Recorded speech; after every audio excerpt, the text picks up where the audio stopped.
Aisha, I never noticed she was a man. I never did. I believe that our education, like such as in South Africa and the Iraq, everywhere like such as.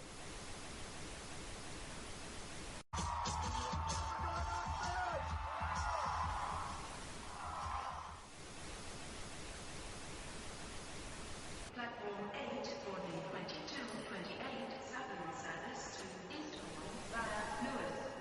Please join FRENTE 2. One option, placing a tracking microchip under a service member's skin.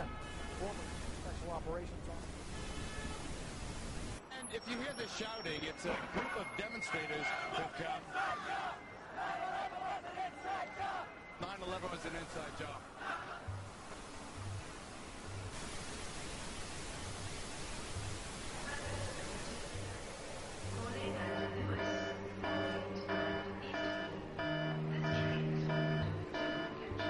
It's no longer a theory. What I'm about to say is fact. The secret organizations of the world power elite are no longer secret. They have planned and are now leading us into a one-world communist government. Well, there have been extraordinary scenes in Berlin tonight as thousands of people gathered to hear Barack Obama deliver key foreign policy speech on his current European tour. The Democratic presidential hopeful laid out his vision for America's place in a new world order, in a new world order, in a new world order. It's not a new idea. President Bush talked about it back in 1991. It is a big idea. A new world order.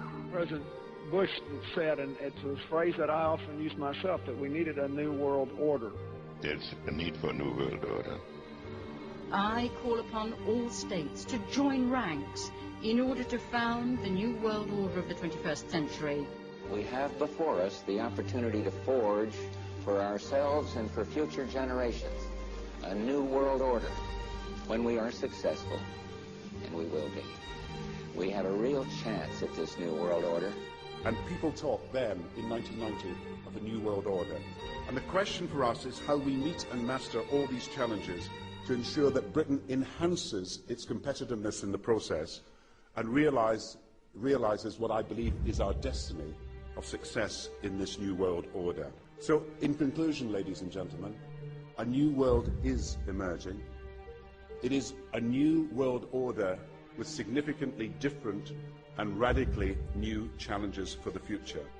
And people better understand that they mean exactly what they're saying. It's a new world order they're trying to create, and they're trying to do so not only without approval or consent of the governed in this country, but despite the popular will. This is a straightforward assault by the elitists in this country. There is a global meltdown coming. It is a global depression, and one world currency and one world financial system is the end game. China said last week they want one global currency. France said yesterday or the day before that they want one world order, a new world order, at the end of this event. Gordon Brown will today call on fellow world leaders to seize the opportunity created by the worldwide economic crisis to create a truly global society. The Prime Minister will use a high-profile speech in the City of London to say that Britain, the US and Europe should join together to create a new, stronger and more just world order. This engineered collapse is there as a massive problem for which you offer the solution, and the solutions are the infrastructure we've been predicting all this time, including the World Central Bank. The goal of this manipulation, and has been for a very long time, is to get the world population to see as a good idea, or the only option in given circumstances that are manipulated into place, the creation of a one-world government, a world central bank which would administer all financial transactions on the planet, a world currency, and a microchipped population linked to a global computer. The wealthy elite who have the money and the power know that if they can create a one world global social system, that they can control the central authority. In other words, world control, world domination, one of the oldest desires in the history of the world. There's a very, very clear-cut and easily identifiable system in place that puts all of these elements from media control to government control to energy control together into one apparatus working together effectively towards its final goal, which is, global control. Because of the compartmentalized pyramids that they've constructed within all these institutions of government and finance and corporations, the vast majority of people who are daily making contributions to push the world in this towards this Orwellian global state have no idea that they're doing that because they don't know how their contributions fit in with everyone else's. Only the few at the top do. Most people don't have a clue that unelected private bankers actually control the governments of the world.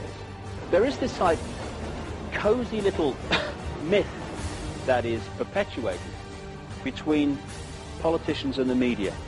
The media report the world as if presidents and prime ministers are the final arbiters and decision makers in the world, which means that the people above the level of presidents and prime ministers that really make the decisions, they're never looked at or exposed by the mainstream media because they're not accepted to exist.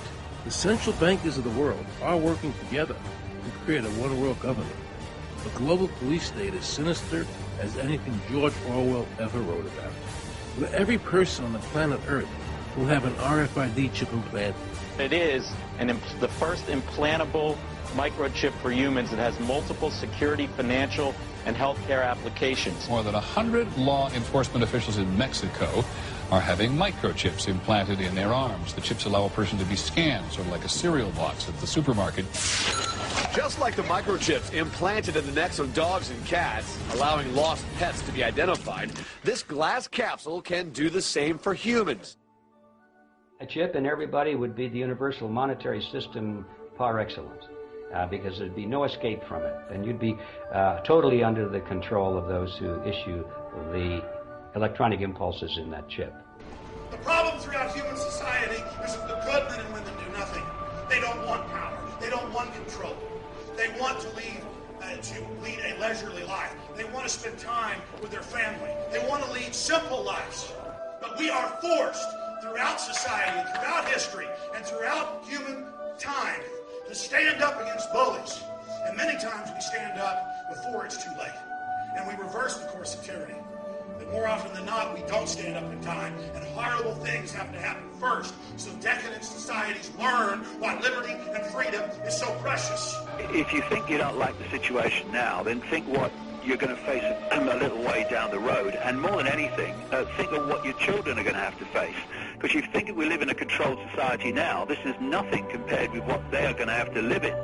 So in terms of parents who are listening to this information, I would say this: go and look your children in the eyes and tell them that you can't be bothered, or you're too frightened to do anything about it. You're too frightened to get involved, in being another conduit for getting this information further and further expanded into the public mind, that you're too frightened to get together with others to stop cooperating with this system and to not be intimidated into coming into line, which is a bit like coming into line in a concentration camp and thinking it will be okay as long as you stay in line and you do as you're told, you'll be fine. And then you realize at the end of it, well, actually, it ain't fine. And if you'd have all rebelled earlier, then you wouldn't be in the situation you're facing now. The point of mathematics alone ought to let us see where the real power is here. There are billions of people, 6 billion, nearly getting on for 7 billion on this planet, who are being manipulated. There are, in full knowledge of what they're doing, a relative handful of those who are doing the manipulating to the end that we're talking about. They think they've beaten us. They think that they're going to have their way with us. And I'm here to tell them they're not going to have their way with us. We are going to defeat them. You guys aren't going to be able to get away with your New World Order, sir. Talk about Bill. You know what New World Order is. You will never get a New World Order. Never. National sovereignty will prevail. The New World Order is going down, sir. You can laugh. Wake up, people. Wake up. Research the New World Order. This is important. Look it up. Investigate it. Your New World Order will fall. Humanity will defeat you.